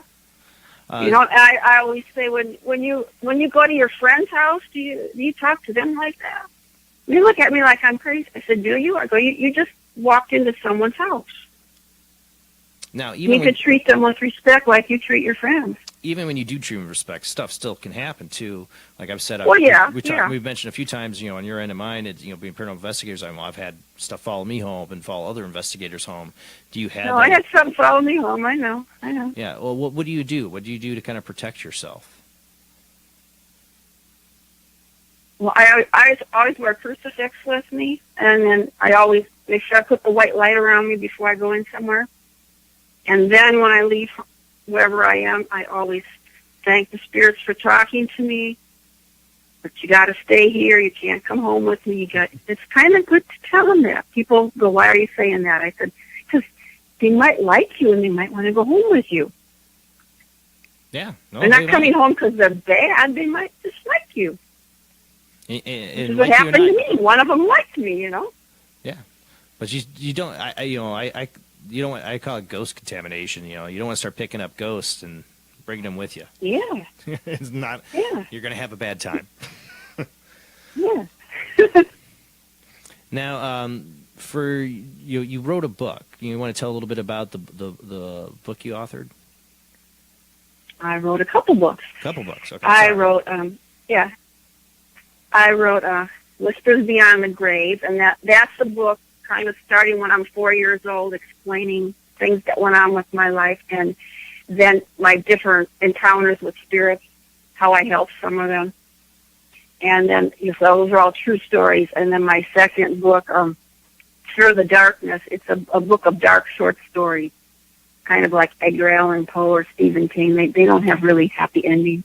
They never do. They never do. That's gonna be part of a Why do I like it so much? I'm doing a dark trilogy. You named my like two favorite authors, Edgar Allan Poe and Stephen King, and like, why do I like it so much? They always make it really hard on you on the end of the book. You know? Yeah. I mean, my stories will not have a happy ending. You know, I read Stephen King's book on writing. He says, "Kill your darlings." You know, another quote from another author. And, you know, I'm like, yeah, you've killed a lot of darlings. You got a big murder list, Stephen King. A lot of characters I loved you killed. Heck, in the Stand, halfway through, he's like, I don't know what to do with all these characters. Yeah. I'll just blow them up. Yeah, half of them up. Problem solved. I'm like, dude, you made me love these characters and you blow them up out of nowhere. You know? Oh, yeah. Love that stuff. So you write fiction. You write kind of paranormal-esque, you know, fiction. I do both. I said the one book is true stories. True stories, yeah. And I'm actually working on two more right now. I'm doing another one with true stories, When the Dead Come Alive. That's going to be more experiences I had with the spirits. And then I'm doing another part of my trilogy it's called Edge of Darkness. It's more of the short stories. I'm working on two right now. That's awesome. Now, what? You know, you say you've gotten these kind of like cases here and there through Facebook, but do you like put yourself out there, like contact me here if you need help, or do you give that information out? Well, I says I'm on a paranormal team, so we do have people contact us for, you know, residential cases. So yeah, we do that. So you, pretty much like, you know, like me, you're a residential investigator. You're helping people in haunted homes. I was just curious, you know, if you had you have that ability, you found those girls in that sex trafficking. I was saying this to Robbie Thomas, is that I'm like, man, you're only one man, and you're not going to always be around. You should have like a Jedi school, because I compared him to a Jedi.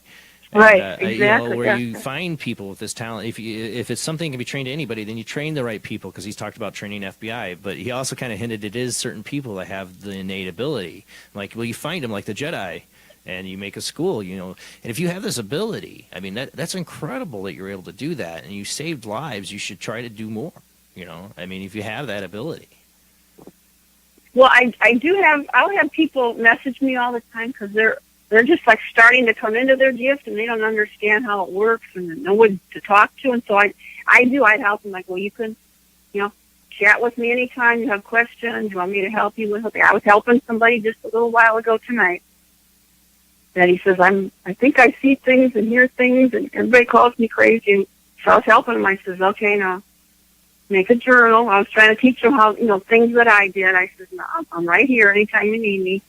So yeah, I try to help people, you know, embrace their gift, learn more things.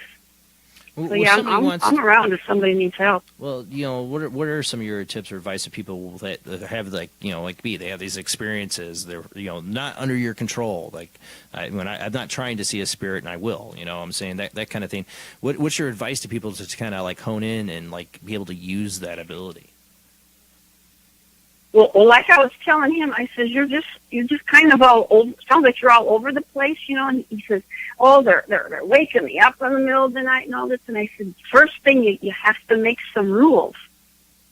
He says, rules? And I said, yes. I said, you're in control. You're the one that they're coming to, because they know you got this light out and they can see you. So you're like a lighthouse beacon.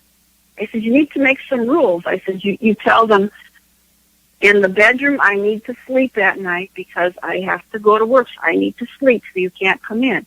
I said, I had to tell them they can't talk to me when I'm driving the car, because all the time I'm driving, it's like that. He goes, yeah, they're in my back seat. I said, I know, they ride in my back seat too. They tap me on the shoulder. You have to make some rules. And you need to make a journal.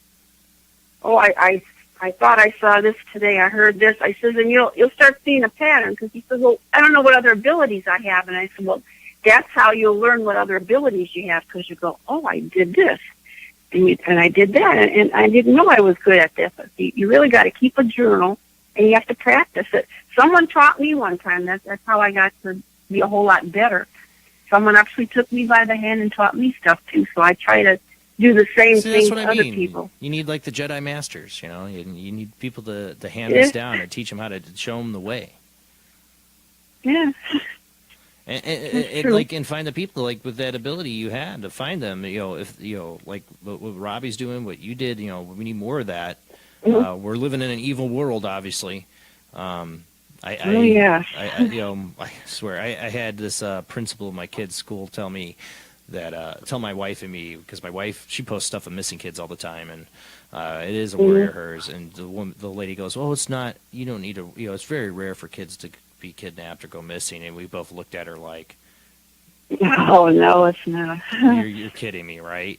You know, I'm like, you're the one, you know, one of the main people in charge of my kid's school. That's not cool. Like, it happens a lot. Because they're There's a very sex naive. traffic. They think the world is all nice, and it's not. The world's No, ugly. it's got a very dark, shadowy underbelly that, and like you said, the sex trafficking. You know, these kids, and sorry, teenagers. These are kids to me. You know, they're babies. Yeah, they're. You know, and they are taking babies. They're taking 13-year-old girls, and yeah, it's awful. We need extraordinary abilities to get a handle on this and to stop these kids from being taken, or to find them when they are. That's the thing. So sex trafficking is a big deal now. It's getting bigger and bigger. It's getting more exposed. It's been around forever. You know, that's Yeah, the and deal. it's not just kids. They're taking adults too. They Oh, think yeah. it's just kids they're taking. They're taking everybody.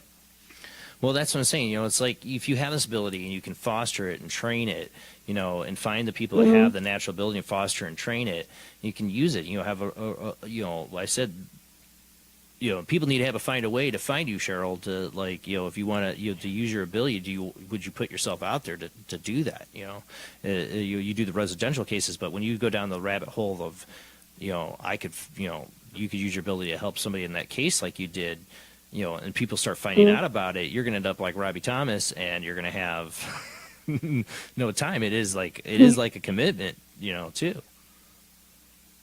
If you go down that path. Yeah, I mean, there's just one case that just really bothers me that I haven't been able to solve, and I don't understand why. But my sister was showing me a couple of years ago. She was showing me a YouTube video of somebody that was. A team was out investigating, looking for this missing girl. And I'm from Illinois, and I never knew this girl, but this girl was missing from Illinois. That was probably 25 years ago. And I'm watching the video, and as I'm watching the video, this voice comes in my ears and says, "Tell them they're looking in the wrong place." And it was her talking to me. And she kept showing me where she was, and she showed me how her boyfriend killed her, and then he went back and buried her down by this creek. And I actually went to Illinois, and we drove around out in the country, and I found the spot where I think she is, but I couldn't go in there because it's a private farm. Right.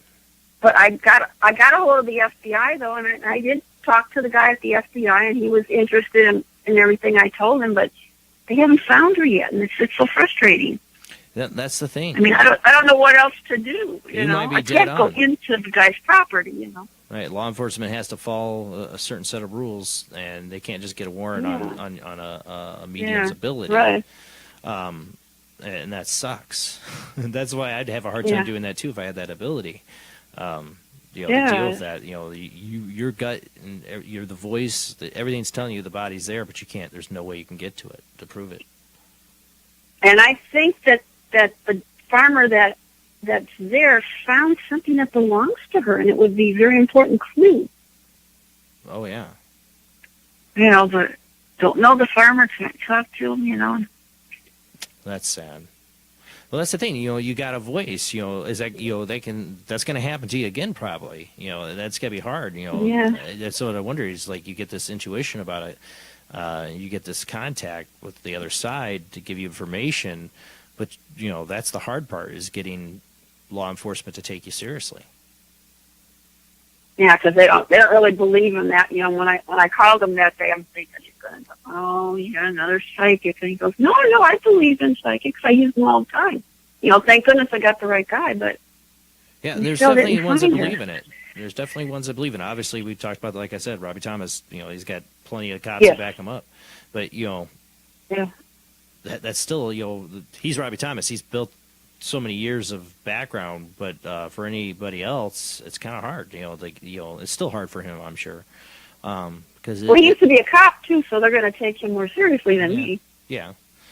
He used to be a cop, yeah. Oh yeah. Just for a short Yeah, time. He yeah. was. Well, actually, he didn't go Yeah. through the training, so he wasn't a cop. He was going to be a cop. Okay. But But still, he would be more somebody they would listen to than me. Who's actually, yeah, well, I think it took him a long time to get people to listen to him, but it's results. And what you got to do is you have that case where you help with those girls. That's one of those things is you get those people to testify for you on that. And that's where you can say you can talk to so-and-so and so-and-so in the case I was involved with, and this was the results, and this is who I am, and this is the information I have, hopefully it helps. because that's what I want to use my gift for. I'm not somebody that, I got nothing against people that do readings, but I don't do readings. This is what I like to do, and I like to find spirits that are lost somewhere and help them move on. That's what I use my gift for. That's fine if people want to do readings. That's okay. That's their thing. Well, that's what I'm saying. It seems like the way you are is you are trying to help the lost souls, the spirits that have gone, wandered and lost or whatever. But that's the thing. Some of these spirits are going to ask you to resolve some stuff for them. That's what I've always wondered, why, I've had my experiences where I felt like I could do medium-like abilities and that I've just not dwelled down to, because I feel like if you do and you start talking to spirits, they're going to want your help. I've seen Ghosts with Patrick Swayze. He bugged the heck out of Whoopi Goldberg. Yeah, I know it's a movie. That was a great movie. Yeah. But the thing is, if you open yourself up to that, you had that voice that came to you, and so you had to call the FBI. I mean, you had to take it seriously, and he'd still got no resolution out of it. So, those are the kind of things that would scare me about having that ability. I just thought of another story. I was at like a little gathering one time where there were a bunch of mediums just sitting around talking, and one of the women brought her husband with him. He's just sitting over there, and we kind of took a break, and he's sitting across the room from me, and he goes, everybody said, "Well, how you having fun here with all these women?" And he said, "Yeah, I'm kind of enjoying this." He says, I keep thinking I see this shadow moving past me on, in the couch going down the hallway and stuff. And he goes, "I think there's a man there," and I thought I was crazy, but now I'm listening to you guys, and maybe I'm not. And all of a sudden, the spirit starts talking to me, and he says, tell him. And I go, okay, now he's going to think I'm nuts. And so I went over to him, and I said, "No, you're not nuts." I said, there is a guy there. I go, he's right here right now. He's talking to me. He wants to tell you something. And he says, "What?" And I says, "Well, he's a cowboy. And I guess you guys were in another life. You lived out west, and you were playing cards. And he wants to tell you that he's sorry that he killed you." And he says, "What?" I said, "That's what he's been trying to tell you. He's sorry that he killed you. So would you please accept his apology, and then he can probably move on then." See, that's something I've always wondered. That was weird. That was weird. Well, that's a great subject, though, because that's something I've always wondered, because I'm one of those, I've had some experiences where I believe in past lives. I'm agnostic, I question everything, but I have an inkling towards it. I definitely have not a solid belief, but a pretty good, strong belief that there's a possibility of past lives. And I've wondered, so some of these people don't move on to the other side. They don't go on and get reborn, so they're a ghost, like this cowboy. And then the guy he killed, he dies, he's reborn, and the ghost goes and knows it, and knows how he's reborn. He can recognize that that's that soul. So you wonder, some of the people that are being haunted in these really weird circumstances might be related to a past life thing, like a spirit stuck, here, that's hunting down somebody that they pissed off on a previous life. Did you think you ever had a past life? I do. I've had a couple really vivid, emotional dreams that make me believe in the possibility of a past life. I didn't know if I really believed in it until I went to Tombstone, Arizona, and we got out of the car there, and all of a sudden it was like my head was spinning, everything was moving around, and I'm going, what the heck's going on here? And my husband says, well, where do you want to go? And I says, well, let's go over there, and I'm pointing to the bird cage. Okay, so we're walking over there, and I'm still feeling really weird. And before we opened the door, I stopped, and I said, there's a bar over on the left side. There's a big mirror behind it. Over on the right side, there's tables where all the guys used to play cards. And then there's some stairs going up to some rooms. He's looking at me like, what the heck are you talking about? And he opened the door, and everything was right where I said it. And he says, how the heck did you know this? And I said, well, because I used to sing up there on the stage. And he said, what? Yeah, and there it was. I thought I was having a past life. I was traveling with two other singers. We'd go on the stagecoach, and we'd go to all the towns there and perform. It was bizarre. So did it just hit you when you got into this town? It just hit you. Wow. It was like I was part of this, and I go, whoa. So that made me a believer. It really did. That's amazing too, because you didn't believe it before that. Yeah, read stories like, oh, maybe it happens, but I never met anybody that happened to, and I know, okay, that was too weird to me. No, that happened to me. I lived there. I know. You should try to do some research. I love the whole past life thing, and and some people have been able to find themselves. Find themselves? Yeah. I had Lori Johnson on here from Ghost of Shepherdstown telling me. Yeah, I know Lori. Yeah. Yeah, she told me that I was a Navy sailor or something like that. I was a sailor, wasn't it right, Rob? It was like I was a sailor, and I died in the Bermuda Triangle. I went missing. And she said there's a photo out there of me on this ship. If I remember right, she said something like that. There's a photo that exists of you.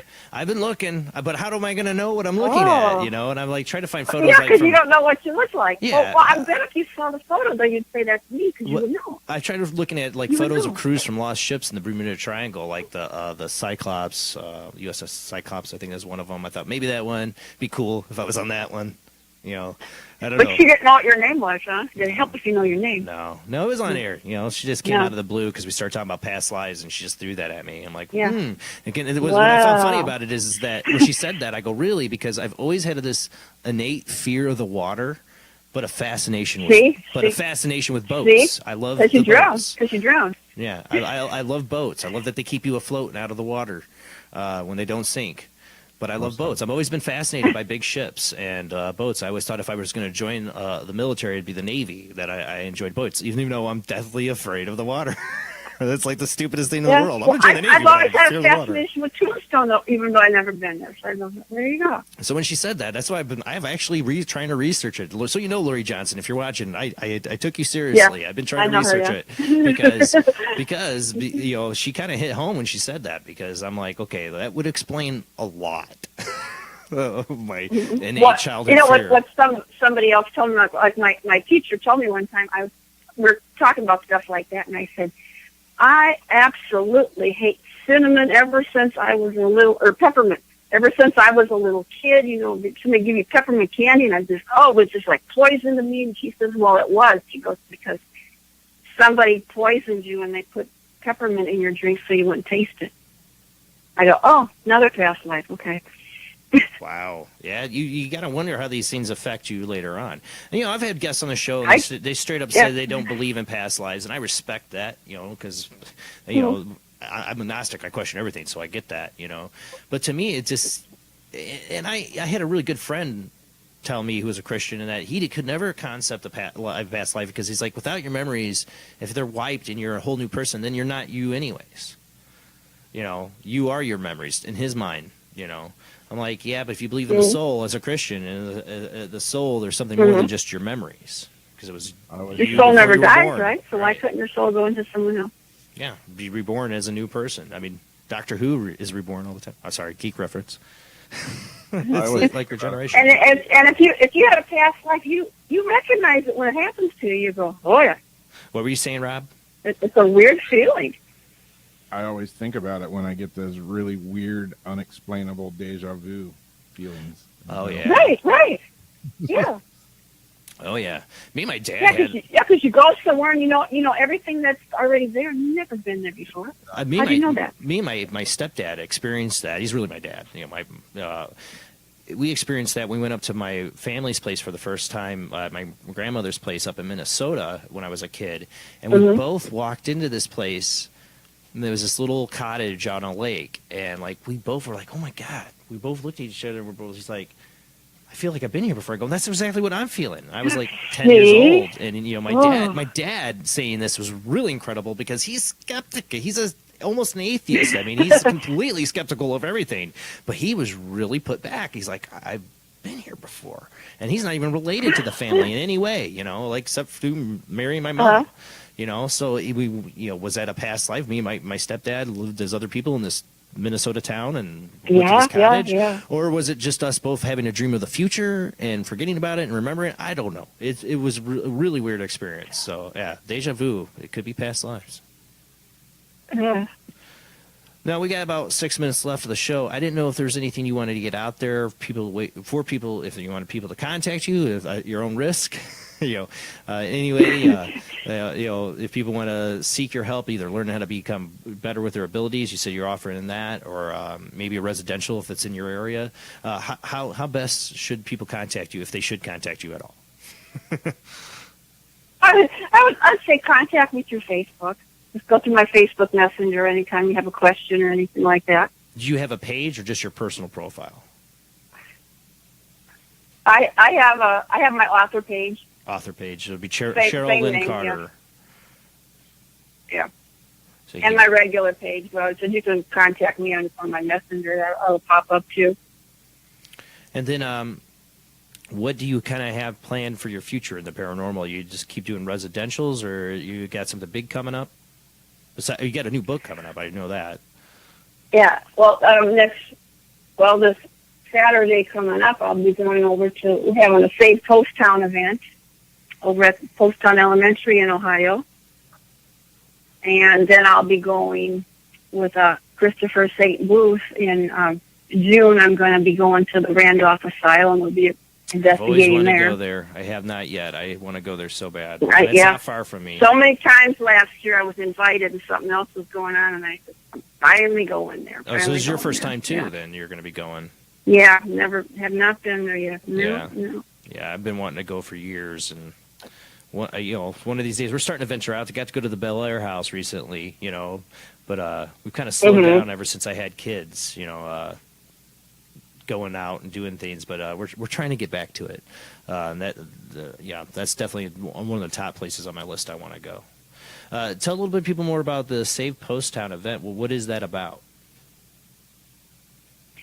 Actually, Daryl is the caretaker there, and he thought he was buying it on a land contract, and a few months ago, the owner didn't pay his taxes, and the place went up for auction, and somebody else bought it, surrendered him. So now we're trying to help him raise money so that he can, get the down payment to get this thing back. They're not going to kick him out, but he needs, he needs $50,000. We've been working the last few months trying to help him. So all the vendors that are going to be at the Save Post Town event, anything we sell, we're going to donate all the money to Daryl to Save Post Town, because we love that place. It's just such a great place, and it's actually his home. That's where they live. So it's not just a school; it's where they live. They live there? They have a little apartment there. I've spent the weekend there. They actually have a little apartment know anybody that you lived can there. rent out when you investigate. Yeah, I didn't know anybody lived there. Wow, he's got to have some incredible experiences living there. And all the spirits are friendly, because we stayed they got a little apartment that you can rent when you investigate there for the weekend. It's got a little kitchen, shower, TV, just all the comforts of home. Now, lots of ready to be hanging around in there. You're going to be investigating all night. So are they taking donations then to fundraise this? Yes, I've got it's called the official Save Post Town page. If you go on a link there, you can actually donate there too. If you can't get to the event, you can actually donate money, or go to the Post Town page on Facebook. There's a link where you can donate money. I'll try to find that and share it on our page here, or maybe one of Jamie or Jeff or somebody will find it and share it. I think he's got a GoFundMe that you can put in there too. So we're all trying to save money. That's awful. Get some money for him. Damn tax man. Well, thank you, Cheryl, for so much for being on the show. It was a pleasure having you on.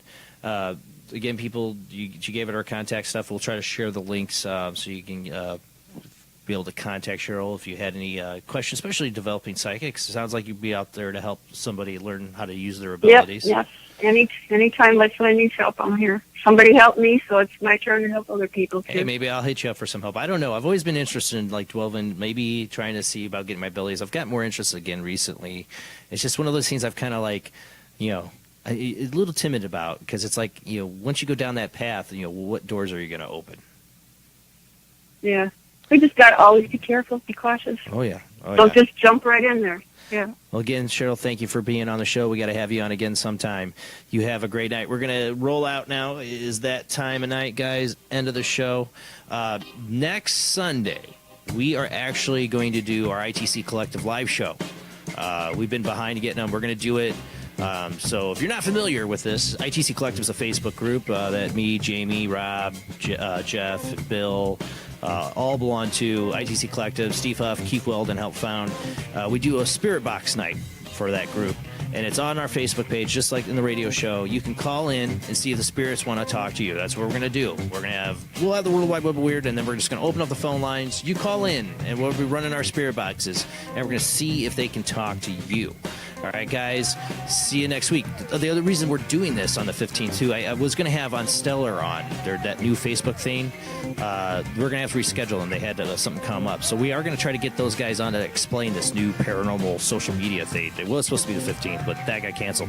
And then I do want to make an announcement. We are going to have Robbie Thomas back on April 29th. Robbie Thomas is going to be back on part 2. He's got some updates on some cases from the book and some stuff we talked about, some recent updates. So we can't wait to have him back on.